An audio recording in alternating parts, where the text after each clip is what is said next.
Hello बच्चों, चौहानिया education channel में आपका स्वागत है। बच्चों, आज हम ब्रिज कोर्स कक्षा 9वीं विषय हिंदी 2022-23 विद्यार्थी कार्य पुस्तिका के अंतर्गत सूरज का ब्याह को पढ़ेंगे। यह ब्रिज कोर्स पुस्तिका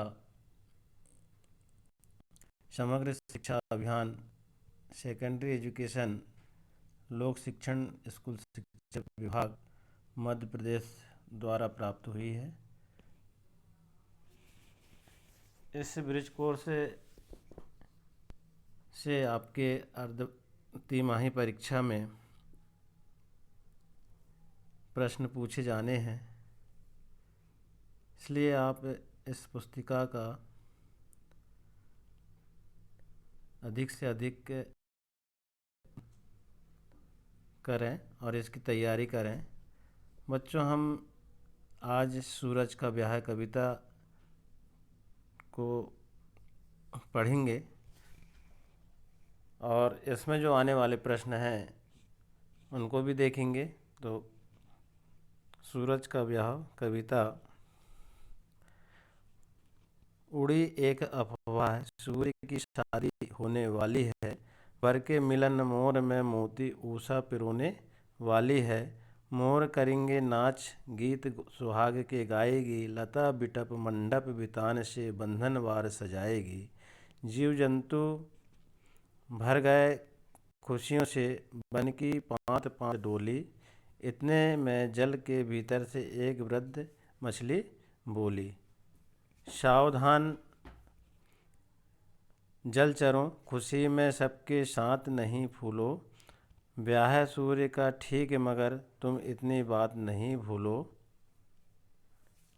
आगे देखेंगे कविता में, एक सूर्य के ही मारे हम विपद कौन कम सहते हैं, गर्मी भर सारे जलवासी छटपट छटपट रहते हैं। अगर सूर्य ने ब्याह किए 10-5 पुत्र जन्माएगा, सोचो तब उतने सूर्यों का ताप कौन सह पाएगा। अच्छा है सूरज कुंवारा है, वंश विहीन अकेला है, इस प्रचंड का ब्याह जगत की खातिर बड़ा झमेला है। यह जो कविता है रामधारी सिंह दिनकर कवि के द्वारा लिखी गई है। बहुत ही खूबसूरत और बहुत ही अच्छी कविता है। बच्चों, इसके बारे में हम देखेंगे कार्यपत्रक 1, श्रुति लेखन। शिक्षक द्वारा बोले गए शब्दों को लिखिए।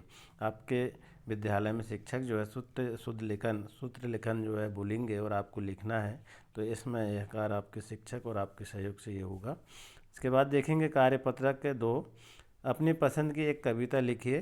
तो देखें बच्चों, हमने इसी कविता जो हमने अभी पढ़ा सूरज का ब्याह है, उसी में से इसको लिखा है। आप भी, आपको जो पसंद है आप कोई भी कविता पसंद की लिख सकते हैं। तो इसमें हम देखेंगे, अगर सूर्य ने ब्याह किए जब 10-5 पुत्र जन्माएगा, सोचो तब उसने उतने सूर्यों का ताप कौन सह पाएगा। अच्छा है सूर्य कुंवारा है, वंश विहीन अकेला है, इस प्रचंड का ब्याह जगत की खातिर बड़ा झमेला है। तो ये कार्यपत्रक 2 में था। कार्यपत्रक 3 में देखेंगे हम, तो इसमें है क्या। तो इसमें देखेंगे बच्चों, कार्यपत्रक 3 में निम्नलिखित शब्दों में कुछ तद्भव और कुछ तत्सम शब्द सम्मिलित है, इन्हें चुनकर अलग अलग कीजिए। जैसे हस्त, मिट्टी, साग, मोर, भीत, स्वप्न, मृत्तिका, शाक, भित्ति, चंद्र, समुद्र, झरना, श्रृंखला, हाथ, गौरा, सपना, हस्ती, चांद, बिद, पांत, मछली, कान और हिरण। अब इसमें हमने देखेंगे इस टेबल में बनी हुई है, तद्भव शब्द को छांटना है, तत्सम को और तद्भव और तत्सम को। तो हम यहाँ देखेंगे कि तद्भव मिट्टी, सौर, शाग, भीत और चांद। तत्सम में देखेंगे हम हस्त, स्वप्न, शाक, भित्ति और चंद्र। फिर तद्भव देखेंगे समुद्र, झरना, हाथ, गौरा, सपना, मछली, कान और हिरण। तत्सम में देखेंगे श्रृंखला, हस्ती, पांत और बिद। इस प्रकार से हम इन शब्दों में से अलग अलग छांट लेंगे। इसके बाद देखेंगे हम कार्यपत्रक 4, तो कार्यपत्रक 4 में क्या है, समान तुक वाले शब्दों को पहचान कर लिखिए। यहाँ पर जो है शब्द दिए हुए हैं, हम यहाँ पर लिखेंगे जैसे दुकान, सपना, दिला, घटिया, किला, गाएगी, हाथ, नारा, मान, नहर, बात और अकेला। इनको हमको समान तुक वाले शब्दों के सामने लिखना है। जैसे नंबर 1 में कहर का नहर, 2 में कान का मान, 3 में रात का बात, मकान का दुकान, अपना का सपना, साथ का हाथ, तारा का नारा, बिटिया घटिया, खिला किला, छिला दिला, सजाएगी गाएगी, झमेला और अकेला। इस प्रकार से हम समांतुक वाले शब्दों को लिखेंगे। इसके बाद देखेंगे कार्यपत्रक 5। तो कविता में आए नए शब्दों का अर्थ लिखिए। कविता में जो शब्द नए नए आए हैं उनका अर्थ लिखना। जैसे कि अफवाह, उड़ती हुई खबर, गप जिसको हम बोलते हैं। दूसरा में मोर, राजाओं के शहरे या मुकुट पर लगे हुए शहरे को कहते हैं। विमल, निर्मल, ऊषा, भेद, ऊषा जो है भोर, सुबह और जगो। फिर सुहाग, सौभाग्य, बिटप, वृक्ष और पेड़ को कहते हैं। मंडप, शादी का मंडप, बितान, फैलाव या विस्तार।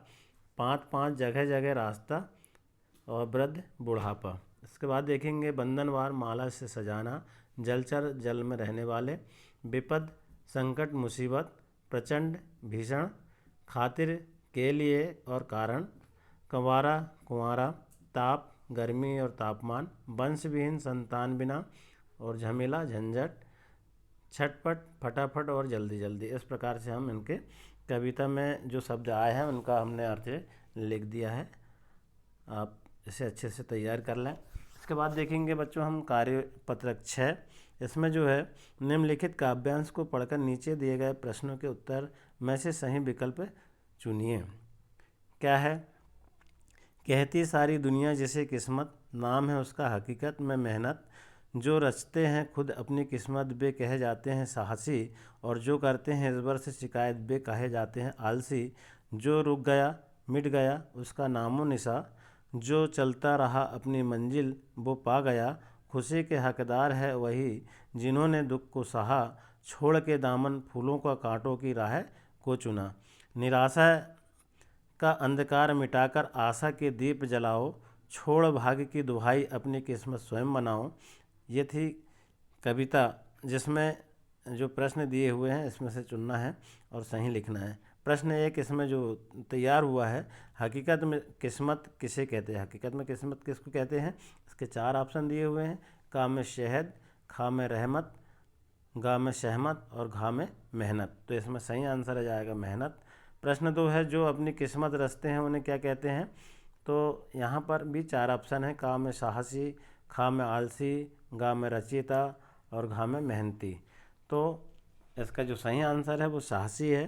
प्रश्न 3 देखिए, सच्ची खुशी का हकदार कौन है।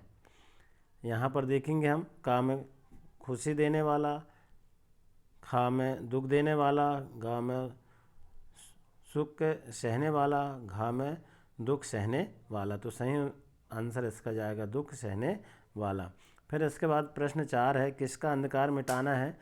का में हताशा का, खा में आशा का, गा में निराशा का और घा में भाषा का। सही आंसर आ जाएगा गा, निराशा का। इसके बाद देखेंगे प्रश्न 5, किसे छोड़ने पर किस्मत बनती है। तो यहाँ पर देखेंगे 4 ऑप्शन, भाग्य की दुहाई, कर्म की दुहाई, धर्म की दुहाई और कर्म की दुहाई। ये 4 ऑप्शन है जिसमें से एक सही है। तो का इसका जो है भाग्य की दुहाई ये सही है। प्रश्न 6 देखेंगे, जो गया मिट गया उसका नामो, खालिस्तान में क्या जाएगा, नामो निशा। 4 ऑप्शन इसमें भी दिया है। का में हस्ती, खा में व्यवहार, गा में नामो निशा और घा में नाम। तो इसमें आ जाएगा नामो निशा। इसके बाद देखेंगे कार्यपत्रक 7।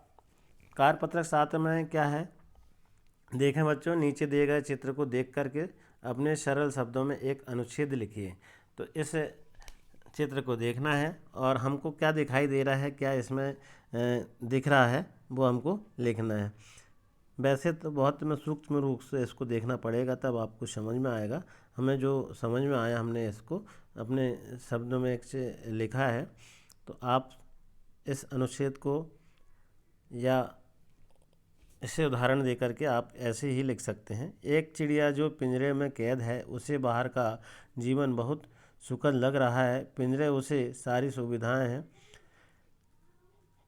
फिर भी वह खुले आसमान में उड़ना चाहती है और आज़ादी के गीत गाना चाहती है। देखिए आप, इस पिंजरे में एक चिड़िया है, उसको उसके अंदर उसको अच्छा नहीं लग रहा है, लेकिन चिड़िया जो है बाहर का जो है बाहर का जीवन बहुत सुखद लग रहा है उसको, तो पिंजरे के से बाहर निकलना चाहती है और आज़ादी के गीत गाना चाहती है। तो इसमें अनुच्छेद इस प्रकार से हमने इसमें लिख दिया।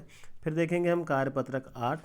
आज सुबह से उठकर आपने क्या क्या किया, उसके बारे में लिखना है। तो बच्चों, आप जब सुबह उठते हैं तो आप सबसे पहले क्या करते हैं, इसके विषय में आपको लिखना है।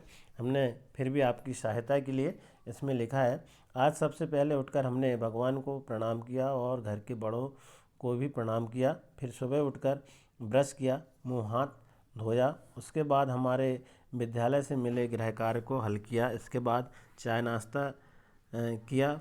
फिर इसके बाद पानी स्नान किया। इसके बाद फिर स्कूल के लिए तैयार हो गया और फिर खाना तैयार हो गया, जिससे घर के परिवार के सदस्यों के साथ भोजन किया। इसके बाद विद्यालय जाने के लिए तैयारी किया और विद्यालय में विद्या अध्ययन करने के लिए गया और फिर वहाँ पर अध्ययन करने लगा। उसके बाद घर वापस आ गया। इस प्रकार से आप भी लिख देंगे। तो ये थी सूरज का ब्याह कविता के अंतर्गत बने प्रश्न और उत्तर। इसी प्रकार के कार्यपत्रक को और अच्छे से हल करने के लिए चैनल में बने रहें। धन्यवाद।